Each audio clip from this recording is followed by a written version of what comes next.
નમસ્કાર, હું વિષ્ણુ દવે, કોંગ્રેસ જિલ્લા મહામંત્રી.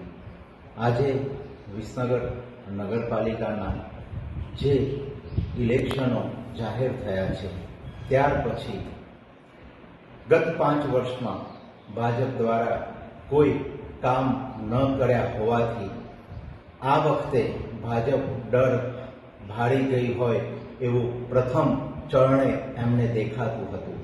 ત્યારબાદ શરૂઆત થાય છે.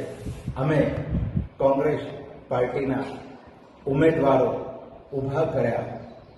ભાજપનો એટલો બધો ડર હતો કે સાહેબ કોંગ્રેસ પાર્ટીને ઉમેદવારો ખોળવામાં થોડી તકલીફ ભાજપના ડરથી, અને એ ડર કેવો ડર જે તમે જોઈ રહ્યા છો કે આજે અમને ઉમેદવારો મળ્યા અને એ ઉમેદવારોને ઓડિયો ક્લિપમાં પણ તમે જોઈ શકો છો.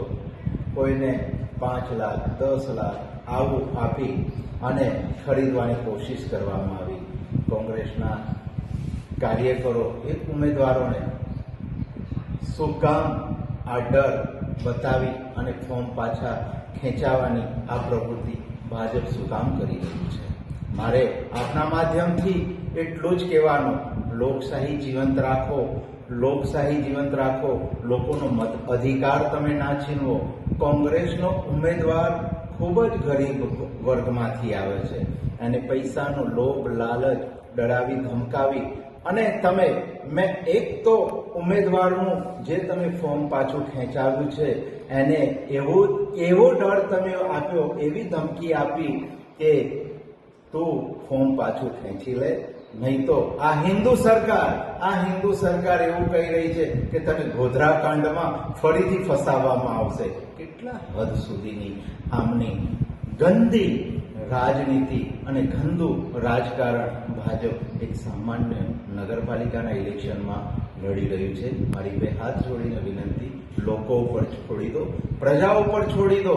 જો તમે સારા કામ કર્યા જ હશે તો પ્રજા તમને ચોક્કસ ચૂંટીને મોકલશે નગરપાલિકામાં. અને પ્રજાને પણ, વિસનગર શહેરની પ્રજાને પણ વિનંતી કે જાગો જાગો જાગો, વિસનગર બચાવો, લોકશાહી બચાવો.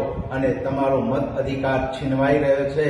26મી તારીખે જે વોટિંગ કરવાનો તમને જે અધિકાર સંવિધાનમાં આપ્યો છે એ સંવિધાન દ્વારા તમે 26. હા ભાઈ, ભાઈને ફોન કરો, ફટાફટ આવી જાય. ચોકડ મોકલવાના એમને લાવારીસ આવી જાઓ. લાવારીસ પણ એ તો એને ફોન બોલ ભાઈ, એ પહેલા તો